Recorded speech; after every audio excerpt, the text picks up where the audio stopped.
as a securities lawyer, and he even did some derivatives trading at Credit Suisse before starting his own capital management company.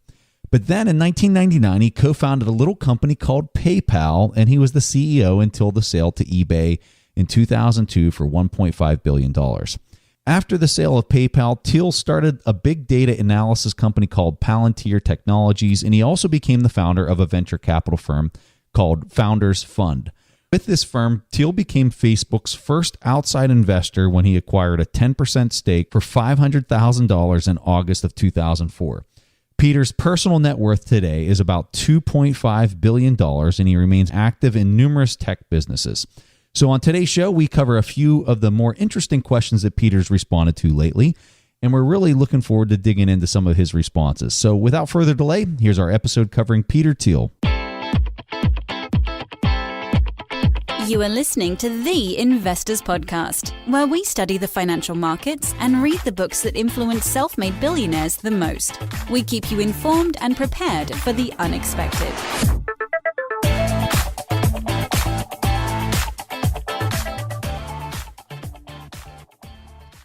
All right, welcome to the Investors Podcast. I'm your host, Preston Pish, and as usual, I'm accompanied by my co-host, Stig Brodersen. And like we said in the introduction, we're going to be covering everything Peter Thiel today. For people that don't know Peter, he was an early investor in Facebook. He was asked a question in reference to his early investment in Facebook, and he was asked why you should have a specific strategy for your business and stick to it. And this is how he responded. A tremendous amount written in the last number of years about Facebook and the crazy Facebook history. But I wanted to talk about one anecdote from the development of the company that I think was quite important and that it's worth reflecting on a little bit more in this question of how one builds great businesses. Was it just, did they just stumble on this thing and it happened to grow? And I think there was certainly some serendipity and luck around it, but I also think there was a tremendous amount of foresight that I got to see firsthand in the company, where already in the summer of 2004, there were ideas about how they wanted to build things out and how they envisioned this completely transformative social network that would be built over many years. Aspects of it that varied and changed over time, but in many ways, the outline of something much bigger was already envisioned near the very beginning of the company when I started to become involved in the summer of 2004. When you have a company that gets started, they often have a PowerPoint presentation. They will have a slide where they describe what the business is going to do. And you have one type of company where it's, well, we can do many different things. We can do A or B or C or D or E. And you have a company where it's, we are going to do A. The company that says A through E is always worse than the one that just says A, even though mathematically the opposite should be true. Mathematically, you'd say A through E has to be better than just A. But when you have A through E, it means that you've not really thought through any of these things very well, and probably they're all kind of bad, and they have not been thought through well. Whereas if you have a specific idea, it's a plan you can work against, coordinate against, measure yourself against, and try to improve. I used to play chess scholastically in junior high school in the US. And sort of one of the intermediate level chess things, you initially learn how to move the pieces and combinations and how to get to checkmate and things like that. But sort of one of the intermediate level things you learn in chess is that it's always good to have some kind of a plan. And even if it's a bad plan, it's something you can measure yourself against versus having no plan at all. So what are you trying to do? Something where you create options for many different plans is an anti-plan. It's a way, in effect, to avoid thinking about things. The education question that alluded to in the opening comments that we've come to think about is, I'm very much in favor of education. I think it's important. I think learning is important. But I think it's also very important to ask why you're learning, what is it for? And one of the strange paradoxes in the United States and many other countries is that education has become increasingly a status-driven credential where you simply get it in order to get other things. And it is, I think, the purest version of the indefinite future. And you can think of things like going to business school as maybe the most indefinite version of education, where why do you go to business school? In order to become a businessman. What sort of business? Doesn't matter. If you had a specific idea, that would actually be seen as a bad thing, because that would be like you were too narrow, too focused. And so we just create all these people who have these very general backgrounds. And you end up with this paradox where, what do you do at the end of your high school years? Don't know. You go to college. What did you do at the end of your college years? You don't know. You go to graduate school. What do you do at the end of your grad school years? You don't know, but you get some sort of job, not a job you want to do for the rest of your life, or that you think is important, but one that will be good for your resume and will help you in some somewhat poorly defined way in the future. I was teaching a class at Stanford this last quarter, and I spent one day meeting with about 30 students, 20 minutes each, giving them career advice. It was in the law school context, but I think this is very representative of the thinking in many of these places. About 2/3 of them planning to work at major law firms, not a single one planning to become a partner, not a single one really excited about it. It was just, this was what you did to build your resume, and then it would sort of be this mechanical process where you did not think about the future, and it would just sort of gradually unfold. And I think this is the question about education that's gone wrong, is that it's become paradoxically a way to avoid thinking about your future. You learn certain broadly applicable things, and then you just adjust as things go on. And so I think this idea of having too many plans, too many options, has often become a way to avoid thinking very carefully about a specific plan or a specific option or what you will do with that. So, the thing that I've noticed about Peter Thiel is he's always inverting. He's going back to the Charlie Munger quote, if you can't figure something out, invert and see what you get then. It's kind of neat to hear his perspective, because I think if you asked 100 people what they would expect to hear out of Peter Thiel as to the first comment, as far as having a business plan and kind of having 3 or 4 or 5 different strategies in order to meet your end state, I think most people would say, yeah, that sounds like a good idea. And then he comes out and says that what he's found in his investments is that one path is the best way to go. It just kind of flips everything on its head. So do I agree with everything that he said? I definitely agree with his comments on education. I will say that. I think that his comments on the venture capital stuff is more based on confidence. In my personal opinion, I think that when a person says this is what we are going to do, it demonstrates a confidence level in the person, the venture capital person, that they are going to achieve this, and that they really don't have a shadow of a doubt that they're going to achieve it, opposed to a person who would go in and say, well, we might do this, we might do that, or we might do this over here. That person doesn't have any idea as to what the market forces are driving them to. And I think that maybe that's a little bit more of what he's getting at than saying that you should only have one path forward. I think you should have ideas on how you can still shape things in order to achieve your goal. It was interesting what you said about Peter Thiel's reflection there about the businesses. I think you can look at this different ways, and he specifically mentions Facebook and how they have this dead set plan of how they should change the way we interact together with this huge social network. I think it's also important to make this distinction between the very biggest tech companies and then entrepreneurship in general. If you are a Silicon Valley company, you are living off the networking effects on something like Facebook, and that's how you're going to grow. It has to be big. Either it's big or it's nothing. That's the Silicon Valley way of thinking. It also has a lot to do with the way that money is plowed into these companies. Either it's going to be a massive success within those 7 years that a venture capital fund would typically run for before it's closed down, or the alternative is that it will go bankrupt. And that's okay too, in a way, as long as we have those big winners. If you want to increase that volatility so you will get those outliers like Facebook, then yes, having one plan, and that's the vision, we're not going to change anything, that is the one plan. And if that's not going to work, it's just going to fail anyway. I think that mindset probably works in the Valley. I think for all other entrepreneurs, I think it's a horrible way of conducting business. The way most entrepreneurs think is that they like the lifestyle. They're probably also passionate about a project or a product, a service. They would like to make a living, a decent living out of having their own business. And I think if that's the way you approach business, why not have business plan A to E? I just think it's very important to make that distinction. I think it's important for people to realize his comments are coming from a venture capital investment point of view. So if you go in there and you're listening to a pitch from a company to do another series round of investing, you got to understand what you're listening to. So you're listening to a company who, A, doesn't have enough earnings power to take care of themselves. Like, they're going to go bankrupt if they don't get this round of funding. So then the question quickly becomes, okay, so what in the world are you going to do with all this money I'm about to give you?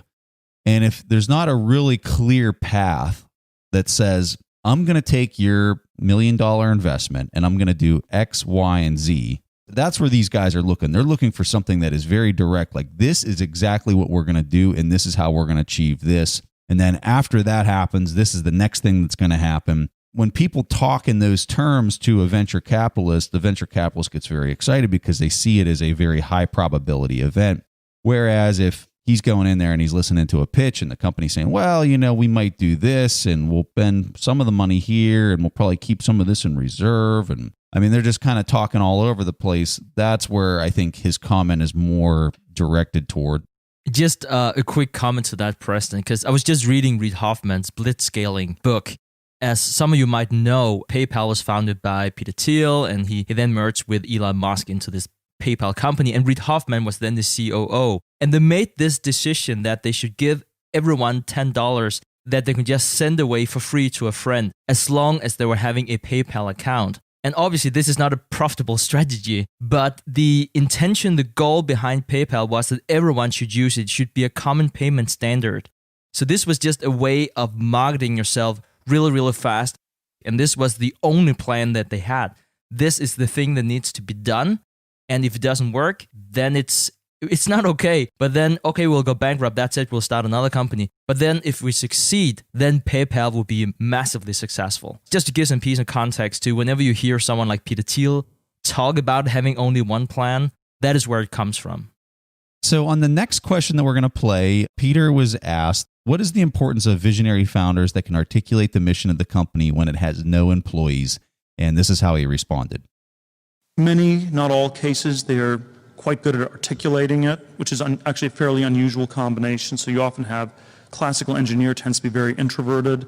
In many cases, these are people who are technical, scientific, engineering type people who happen to be rather eloquent at articulating it. Because one of the things that is very important in building these things is, they don't exist on day one. And so you have to actually motivate people, and you have to convince other people that this is a really important thing to work on. I think this is one of the subtle things that's really valuable about the sort of the breakthrough technology, doing something unique, different, that's not been done, is it is so much better at motivating people. And again, you can sort of debate how big this is, but one of my friends, Adam D'Angelo, started this company called Quora a few years ago, which is sort of a new search engine. And it's a hard, interesting problem, and there's a story around why this is a very important kind of a problem. Whereas if you're starting the nth social networking company, it's why should you work for this company rather than the next one? Why are you actually making a difference in the world? You want these things to be successful as businesses, but it's not the only thing that motivates people. And it's really worth thinking through how these things do not motivationally work. So there are all sorts of businesses that I think are possibly quite valuable, but end up being very uninspiring, and you end up with this very difficult problem of, if you're starting them, finding a very hard time attracting talented people. And conversely, if you have something where it's at least interesting, you have at least have a chance of getting sort of a critical mass of very talented people. And this was very true of the genesis of the really great businesses. I think Google is still in some ways a very inspiring example, but the first 30 people at Google were unbelievably impressive, and then they somehow were able to maintain this for the next 300, to some extent for the first 3,000 even. And I think it was in part because I think especially Larry Page was very good at just articulating this vision of how the most important problem in the world was organizing the world's information. There was much more information than people knew what to do with. And so Google was working on sort of creating this universal library that was the most important problem to solve at the end of the 20th, beginning of the 21st centuries. And you may or may not agree with that, but that was a good way, an important way to drive this. It's funny he says that, because I would never imagine the pitch to an early employee at Google being what he just described. I really like the way that he said that. Stig, I'm kind of curious to hear your thoughts on this one. I really like listening to Peter Thiel because he always thinks so differently about all problems that I hear people talk about. I've never heard someone talk about how to motivate employees in a company who's going to take over the world but doesn't exist. What kind of thinking is behind that? To me, that is absolutely amazing, and one of the reasons why I always feel so inspired listening to Peter Thiel. Whenever we talk about a critical mass or a break-even point, we're always thinking about, a small startup. We're always talking about, a restaurant or another kind of company that's set up. You need to have 400 guests per week to break even. For that to happen, you need to have, so many chefs and so many waiters. That's the way we usually think about this. What Peter Thiel is talking about is the critical mass you would need to have of employees before you can build your company. We're looking at the world through really the looking glass of Silicon Valley. This focus on having a hockey stick growth for those networking effects to start working. Facebook, we talked about before, it has no value if you're the only person on the network. It doesn't have a value if there is 500,000 people on the network. Everyone or close to everyone has to use it. And then it makes sense for you to use it too. And for more people coming, it's a stronger and better company. But before all of that, you can't just set that up just one man down in your basement. You need to have so and so many employees. I never really thought about it like that before. That's also why the venture capital function is so important to have in the business world, because you need someone to take those bets that we can change the world, we can do something great. But we need to burn a lot of cash because this would not be sustainable for a long, long period of time because it needs so many engineers before it could be set up. So I just want to comment more in general about Peter Thiel here for folks. If you are liking some of Peter's comments, or maybe you don't have any exposure to him, he has a book out there called 0 to 1. Stig and I have covered it. We'll put our comments in the show notes if you want to listen to that before you go dive into the book. Fabulous. Really, really good book. There's also another book out there that covers Peter Thiel, and it's called Conspiracy. Fascinating book. Gets into how Peter Thiel thinks, how strategic he is, and it talks about the whole Gawker Hulk Hogan thing and how Peter Thiel was involved in the litigation on some of this stuff and the funding behind the litigation. Really a fascinating read. I would highly encourage people to read that book. It was a very, very good book. One of the things that came out of the book that I found fascinating was the author talks about how Peter Thiel thinks. One of the things that he talks about is you could ask Peter a question and Peter would think a long time before responding. And then he would say something like, well, this type of person would answer that question by saying A, B, C, D, E, F, G. And then he'd say, but this type of person would probably see that problem differently. And they would disagree with that first response, and they would probably respond by saying this, and then he would give all the reasons why. And what the author is getting at is Peter feels that there's a solution or there's an answer that has an array of different ways to view it. And because he looks at things from such a complex and unemotional vantage point, he's able to really kind of thoroughly understand how things work better than most people. And I found that little bit of that discussion out of this book, Conspiracy, to be really kind of enlightening. And it helped me challenge the way that I think about things, in that it doesn't have to be so absolute. It's actually something that maybe you should take a step back and say, well, let me think about what the person who would disagree with my personal point of view would say.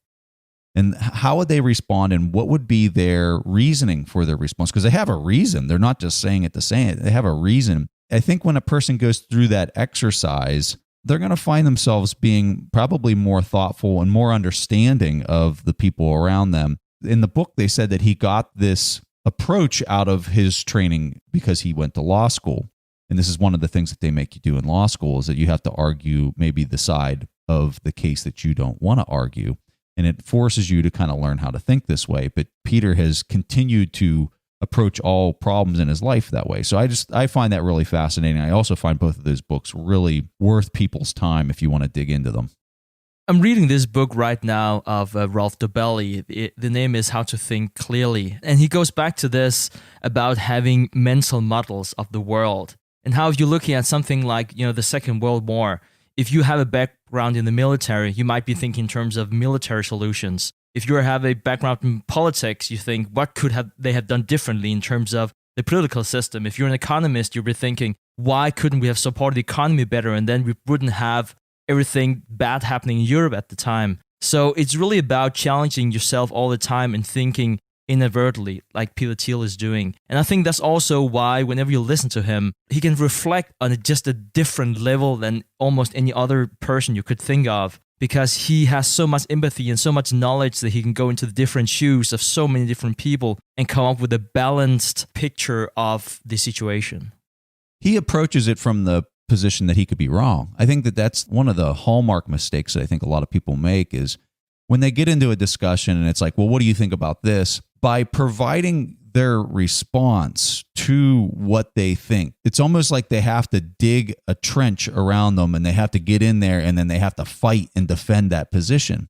Where I don't think Peter Thiel approaches it from that vantage point. I think Peter Thiel approaches it more from, this is a discussion where I can learn something. So he starts off by saying, well, I guess I would think that this would be the point of view that I have, but somebody else would probably argue against that, and this is how that argument would go. And he's trying to understand what the truth is by understanding all vantage points. And I think that that's just a way different approach than what I think most people approach it from. And I think a lot of the reasons why people do not approach it that way is probably because some deep-rooted fear or insecurity about being viewed as being wrong and not being viewed as intelligent might be driving a lot of the reasons why people don't approach things that way.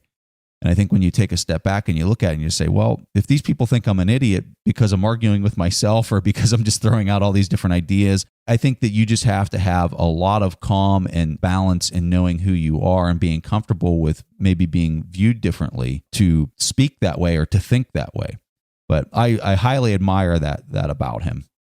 This next one is an interesting question because it's something that's extracted out of his book 0 to 1, where Peter talks about a question that he likes to ask all new job recruits that come into his company. Peter extracted this question from a book that he had read, and the name of the book is Things Hidden Since the Foundation of the World. In this book, Peter learned that there are all sorts of secrets throughout the world that have just not even been discovered yet. And that there's people out there that know these secrets, but they just haven't been able to really kind of action them. One of his questions that he asks people when they come in is, what is it that you know that nobody else in the world knows? He usually gets a blank stare from people, but this is interesting because he was asked this question by somebody in the audience of this talk that he was doing, and this was his response. I think the sort of a conventional view is that there are not that many answers left to this question. What's true that nobody agrees with you on? We believe that all these truths have already been discovered in the past. Maybe there's still some things, but they're just about impossible to figure out. So there are conventions that we understand. There are mysteries that nobody can figure out. I, by contrast, think there still are a lot of things left on an intermediate level. There are a lot of things that I call secrets, which are truths that are hard but possible to discover. I think there is always a secret at the core of every great business. There's some sort of research program, that some area that people are really, really focused on, they think about really hard, and it sort of advances their thinking to the point where they get an understanding about something that other people do not yet have. At PayPal, we were very interested in cryptocurrencies and encryption technology and currencies, and could they be intersected? Could you build a new digital currency? This was a question that, animated us tremendously. We didn't quite succeed in building one at PayPal, even though we had T-shirts that said that we're going to be the new world currency. We didn't quite succeed in that goal. But that sort of a in-depth, substantive focus actually did help us think really hard about how do you architect a new payment system, how do you do certain things differently, and it was a key part of inspiring us. And I think there are sort of many secrets left, and this is something we generally do not understand. And it's not obvious where one should look. If you were living in the 17th or 18th century, you could look at a map and there were empty spaces left on the map, and you could become an explorer and go and discover those places. So there was sort of a natural geographical sense in which there were secrets left. Or in the 19th century, there were still places in the periodic table of elements that were empty, and you could sort of do some basic chemistry and find some secrets. And there's sort of a sense that maybe basic chemistry and geography are sort of fields that are closed. But I think most fields are not like that. I think most fields are still ones where there's tremendous amount of innovation possible. Certainly this is true in the computer field, where we've seen massive innovation in recent decades in the world of bits, computers, internet, mobile internet, that whole ensemble. I think we've seen less innovation in the world of atoms, transportation, energy, clean energy, biomedical, biotech, space travel, all the kinds of things people thought about in the 50s and 60s. I think it's not because there's some law of nature that it's hard to innovate or impossible to innovate in these areas. It's just that there's sort of been this cultural change where we haven't tried as much. And there's a lot of this has a self-fulfilling character. If you think that you can't find a secret, then you're not going to try, and you will not look, and you will not be a person who ever finds one. Failure, pessimism can have a self-fulfilling character, as conversely, if you think there's a lot to be discovered, progress can accelerate and more things can happen. So second sort of contrarian truth that I believe to be true is that there actually are many secrets left to be discovered. Another amazing clip here with Peter Thiel. I'm just amazed of how he's thinking about things. You know, in this day and age, and you would think that innovation has just taken to new heights with everything that's been going on. He's like, no, not so many things. You know, we can just look at atoms. Atoms haven't really been as innovative as we used to think them. I would like to talk about this clip and PayPal that he also mentions in this clip. How Peter Thiel, in many ways, felt that he failed with PayPal. To me, this is very interesting that he actually originally set out to find a secret, as he would call it, behind banking, that this could be done differently. Not even just having your own online payment system, but also inventing your own cryptocurrency, your own money that everyone could use, and then mitigate the fees and all the problems you had with banks. And I think today, perhaps also because of Peter Thiel, that idea sounds less normal. You have all these ICOs out there, and it doesn't seem like a big deal to have those thoughts. But back in the days, you know, very, very few people, if any, were really thinking about this and really considering this. To me, that's an example of a secret that just haven't been discovered yet. Yeah, what I find fascinating is it just shows you these guys understood the power of encryption back then. And they understood that encryption would be the gateway to allow a digital currency to exist. But they just couldn't figure out the breakthrough, which was really blockchain technology or some type of technology that enabled the encryption to allow a unit that can't be copied or pasted on a network, so that if you create 1,000 units, only 1,000 units could be exchanged. That's what the blockchain technology stuff kind of really was the breakthrough on, is that you can do that. And it seems to me like these guys understood that encryption would have enabled that. They just couldn't crack the code on how they would implement that or make that real. Perfect example with him understanding that there's these secrets out there that they can uncover. It sounds like they were onto something, but they just didn't get there on it. I think the most important thing that he said in all of that was there at the end, he talks about your perspective and your attitude. If you think that there's things out there to be discovered, then your probability of actually finding them are probably way higher. But if you have this negative mindset or you have a pessimistic view on it, you're probably not going to find anything. I just find that across all the things that Stig and I study, all these books, like that is just such a common theme, is just your perspective and your attitude, because I've been on a big kick of reading about the brain and things like that. And what's fascinating is how your brain pushes things into its subconscious. Like you learn something, and then when you go to bed at night, you're dreaming, and all this stuff is getting pushed back into your subconscious. And the way the brain is kind of functioning is what you continue to tell your brain is what it is then pushing into the subconscious. So if you're walking around all the time with this negative attitude, oh, this sucks, or oh, we can't do this, what's actually happening is you're flavoring or you're coloring the way that your brain functions inherently, because your subconscious is driving so much of your daily activities. Now, if you do the exact opposite and you're always thinking of things in a positive way and you're saying, I can discover something new, I can do this, and you keep pushing all of those thoughts and those ideas back into your subconscious, and you do this for years on end, that will have a tremendous and profound impact on who you become. And it's not something that you even realize is happening. It's all happening at the subconscious level. So he says that at the end. And I think that is just a real nugget that he just kind of slipped in there as if it was nothing. But the more that you think about what it is that he's talking about and how insanely difficult it is to identify something that no one else in this world has identified, or that very few have identified, you have got to approach it with that kind of mindset, or you're just dead on arrival.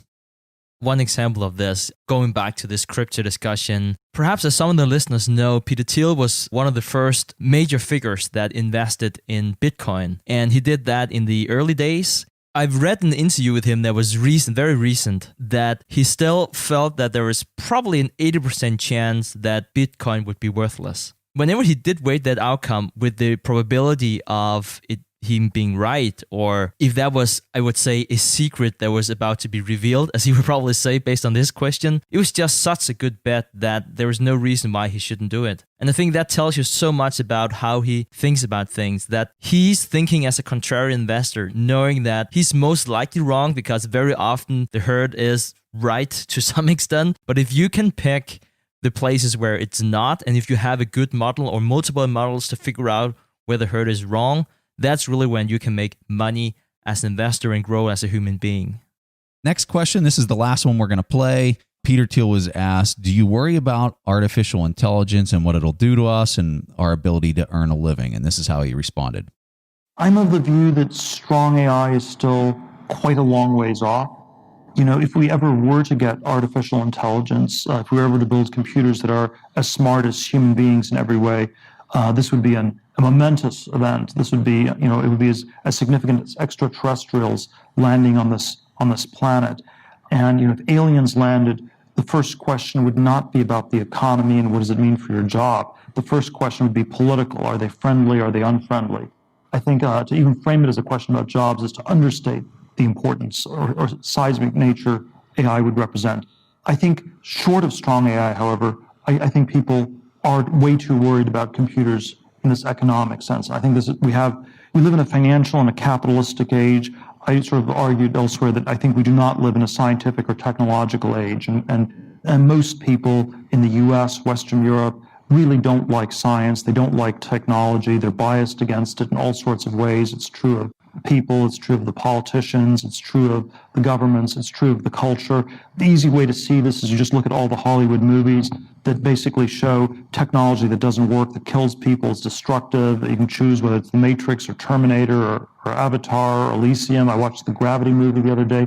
You'd never want to go to Mars, even to outer space. You'd be much happier being back on some muddy island somewhere on this world. And that reflects the sensibility of most people that the future is something to be feared, that we should try to prevent. And that's why I think people who are involved in the scientific or technological worlds are the counterculture in our society today. It's sort of a very unusual perspective to think that the future is something we hope for. So, roundabout answer, this idea that today's computers are replacing people is just another one of these technological angst narratives we have. I think it's not true. I think computers and people are fundamentally different. They're good at really different things. They're fundamentally complementary, not substitutes. The much bigger challenge for the middle class in the developed world comes from globalization, because people in India, people in China are actually not that different from us. They can substitute for our labor, and that's where the substitution is taking place. I don't think we should stop globalization, but it has some problematic aspects. I think technology has far fewer. So that's a pretty interesting perspective. I don't know that I agree with him completely on the technological piece there, but I do agree with him on the globalization thing at the end. I think that he's exactly right that a lot of the jobs that are being performed here in the United States can absolutely be performed elsewhere. I'm not saying as an American that I necessarily like that outflow of capital from our country, but I agree with him on that point of view that that is something that is very real and a threat to the way that the U.S. is going to continue to progress. I think that when you talk about the technological impacts, I immediately think driverless technology and what impacts that's going to have to the transportation of here in the United States. And I think that that's going to be a fairly devastating event in the next 10 to 20 years as far as that displacement of drivers, from Uber to all the truck drivers to all that stuff. I think that that's going to have a major disruption. I guess maybe I'm too negative, but I guess I see it a little bit differently than him. Now, I'll caveat that with he is much more attuned to what in the world is happening in Silicon Valley than I am. That's for sure. So you probably want to default more to his comment than my own. I would like to talk about fear and his comment about fear, how we are afraid of the new technology that's coming. I'm currently reading this book, Thinking Clearly, The author talks about how we are programmed as human beings to fear change and to fear what is unknown. And the reason for this is that we used to live among animals and other things that could kill us, and being afraid was a matter of life and death. People who are cautious also survived, and they passed on those fear genes to us. Now that we live in a prosperous and safe society, at least a lot more than we have in the past, we're still wired to be afraid. One way to look at this is imagine looking at a picture with 10 angry faces and one that's smiling. You almost don't see the smiling face. And then if you look at a picture with 10 smiling faces and one who's very angry, you notice that person right away. And the intention of what Peter Thiel is saying, and also the takeaway from the book, is we shouldn't be afraid. We should rather embrace the changes, embrace innovation, even though that is unknown. It really makes me think of the episode we did do some time ago with Jack Ma, where he talks about his father generation that worked 16 hours a day and they were very busy. His generation that worked 8 hours per day and we're so busy. And then his children's generation, where it's going to be 3 hours per day because of artificial intelligence. And they're also going to say that they're very, very busy. But if we think about it, the quality of our life, because of those technological changes, they're for the greater good. They are across the board good for mankind. I guess that was my takeaway here from this clip. We shouldn't fear the future because machines and people are fundamentally different. All right, so this is the point in the show where we play a question from the audience, and this question comes from Santosh. Hi, President Steve. Today I had a question about the Treasury yield curve. Warren Buffett has mentioned several times that understanding interest rates is critical for investing. I believe Treasury yield curve is one of the important factors in understanding the interest rates in general. I've heard from you both that flattening or inversion of yield curve has historically been a signal of bad times to come for the stock markets. I wanted to understand why having high interest rates for short term compared to long term is bad for stock markets, and how much importance should we be giving to the yield curve as value investors. Thanks for all the great work. Okay, so I think it's important for people to first start off with the idea that if you do have a flat bond yield curve, it doesn't necessarily mean that you're going to have a recession right then and there. I think you could go back in the time and see different periods where the bond yield curve was flat and the market continued to run for a year to 3 years when it was in that condition. It's one point that you need to look at in an array of many points to try to understand where you're at in a credit cycle. Now, think of it from a business's perspective. If you're a small business and now the rate that you have to lend or borrow money, and businesses are highly reliant on short-term borrowing. So they need to go out, they need to borrow money in order to pay for a bill, and then they pay that off 30 days later or 60 days later or whatever. And so this short-term lending market is very, very important to small businesses. And so if you're a small business and all of a sudden that short-term borrowing interest rate becomes higher than the interest rate on long-dated debt, that starts to cause a lot of problems, because for you as a business, when you look at your income statement and you got your top line and then you got all of your expenses and then you get your bottom line, those expenses and your interest expenses are going to start going up way higher than where they were before as all these interest rates start going higher. This is typically an indicator of the market is pricing the out years, the growth expectations, far worse than what you are currently experiencing. That's what that inversion is actually kind of showing you. It's just something that when you go back into history, you look at what kind of precedes and then follows these inversions in the bond yield curve. They typically are kind of a canary in the coal mine that, there's going to be troubles on the horizon. And so we're seeing that today in 2018. We are seeing the start of a flattening of the bond yield curve. I would not call it inverted at this point because the short-term yields are definitely still lower than the long-term yields, but they're coming up aggressively and it's starting to flatten out. There was a brief period of time where in the middle of the bond yield curve, there was an inversion, but it wasn't a complete inversion like we've seen in the past. So that's just a data point. That's something for people to think about. And another thing to add to this is also at this point in time where it typically happens, you see that the debt that needs to be serviced grows faster than the income in the economy. What you basically do whenever you have a flat or inverted yield curve is that you incentivize people to move to cash. Or if not cash, then just tie your cash into instruments for a very short period of time, which is as good as cash when something happens. And what really happens is that you are taking money out of the system. You are indirectly seeing a tightening of credit. So you are more prone to see a bubble pop at that point in time. I just want to add that as a piece of context to understand what's going on in the financial markets, because you would need to sell your financial assets to service that debt. Everything leading up to this flattening to inversion in the bond yield curve is expansion. You have credit expansion. You have people's income levels going up as a function of all of this. And so more people have money, they're able to spend, and it gets into this whole Ray Dalio description of how credit cycles work. When you're at this point, what Stig was just describing is really that transition point where you start getting into the self-reinforcing in the opposite direction, where tightening is occurring and there's less money, there's lower incomes, but yet those debt service levels, those interest levels are now exceeding the income levels, which further compounds the cycle and causes it to strengthen as it continues to go down. I look at it as a great way to kind of understand where you're at in the credit cycle and kind of understanding when you're kind of hitting a top. I would say that you're starting to see that now.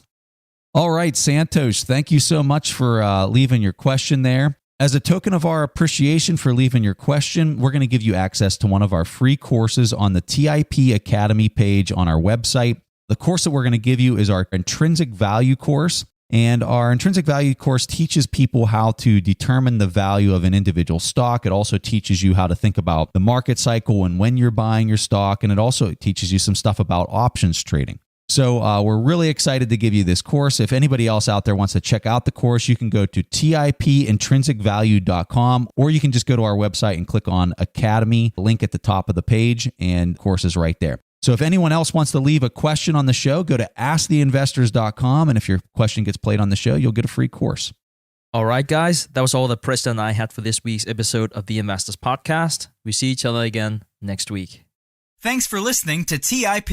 To access the show notes, courses, or forums, go to theinvestorspodcast.com. To get your questions played on the show, go to asktheinvestors.com and win a free subscription to any of our courses on TIP Academy. This show is for entertainment purposes only. Before making investment decisions, consult a professional. This show is copyrighted by the TIP Network.